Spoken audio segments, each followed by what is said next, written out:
पिछड़ा वर्ग, अति पिछड़ा वर्ग, आदिवासी वर्ग, आपके खिलाफ इस देश में 24 घंटा अत्याचार होता है।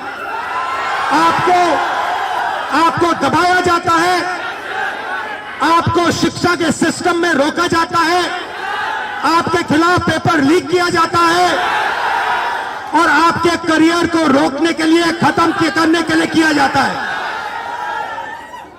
हमने 3 मांगे की हैं। सबसे पहले जाति जनगणना, सही तरीके का जाति जनगणना जो हमने तेलंगाना में किया। दूसरी बात,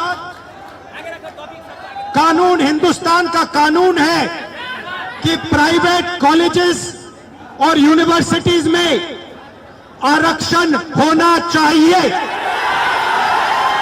और ना नरेंद्र मोदी ना बिहार की सरकार उस कानून को लागू कर रही है। इसीलिए हम उन पर दबाव डालेंगे और जब तक, मैं बता रहा हूं, जैसे मैं यहां आया हूं ना, रोक नहीं पाए, वैसे ही नहीं रोक पाएंगे जब तक इन्होंने प्राइवेट इंस्टीट्यूशंस में रिजर्वेशन नहीं किया, तब तक हम आगे बढ़ते जाएंगे, लड़ते जाएंगे। क्योंकि आप 90% हो, आप अपनी स्ट्रेंथ समझो। आपको भटकाकर, डराकर, दबाकर, आपके ध्यान को इधर उधर करके आपको रोका जाता है। इस देश में आपके लिए कोई जगह नहीं है। 90% के लिए इस देश में कोई रास्ता नहीं है। आप ब्यूरोक्रेसी को देखो, सीनियर ब्यूरोक्रेसी में आपके कितने लोग, 0। आप कॉर्पोरेट इंडिया को देखो, कॉर्पोरेट इंडिया में आपके कितने लोग, 0। आप हाई कोर्ट्स देखो, आपके कितने लोग, 0। आप एजुकेशन सिस्टम के मालिकों को देखो, मेडिकल सिस्टम के मालिकों को देखो, आपके लोग कितने, 0। मगर मनरेगा की लिस्ट निकालो, आपके लोगों से भरी हुई है। मजदूरों की लिस्ट निकालो, आपके लोगों से भरी हुई है। सारे के सारे कॉन्ट्रैक्ट्स, सारा का सारा धन 5-10% के हाथ में जाता है और आपको उल्टी सीधी बात बताकर आपके ध्यान को इधर उधर कर दिया जाता है। आपको एक साथ खड़ा होना है और 3 मांगे हैं। पहली मांग जाति जनगणना, दूसरी मांग प्राइवेट इंस्टीट्यूशंस में, प्राइवेट स्कूल्स और कॉलेजेस में रिजर्वेशन, अति पिछड़ा का, ओबीसी का, दलित का, आदिवासी का।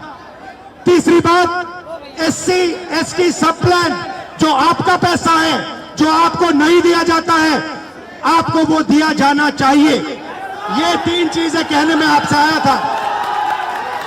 और ये बात समझिए, आप एक बात समझिए, बिहार की पुलिस ने अभी मुझे रोकने की कोशिश की,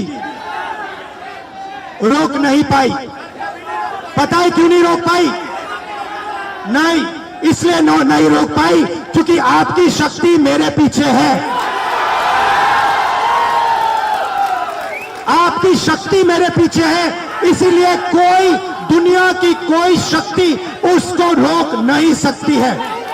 हमने कहा, हमने नरेंद्र मोदी से कहा, पार्लियामेंट में कहा, तुम्हें जाति जनगणना करना पड़ेगा। हमने उससे कहा कि तुम्हें संविधान को यहां माथे पर लगाना पड़ेगा। नरेंद्र मोदी जी ने आपके दबाव से डरकर जाति जनगणना हिंदुस्तान में घोषित किया है। आपके दबाव से डरकर उन्होंने कॉन्स्टिट्यूशन अपने माथे पर लगाया है। मगर वो लोकतंत्र के खिलाफ है, संविधान के खिलाफ है, जाति जनगणना के खिलाफ है। और जो 90% हिंदुस्तान की गरीब आबादी है, अति पिछड़ा, दलित, आदिवासी, माइनॉरिटीज, ये इन सब के खिलाफ है। ये अदानी अंबानी की सरकार है, ये आपकी सरकार नहीं है। आपने इतने प्यार से मेरी बात सुनी, इसके लिए आप सबको दिल से बहुत बहुत धन्यवाद। मैं जानता हूं SC ST अति पिछड़ा हॉस्टल्स में यहां क्या होता है।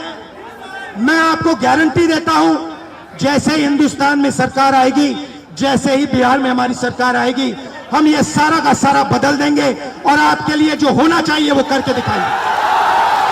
आप सबका बहुत बहुत धन्यवाद। नमस्कार। जय हिंद।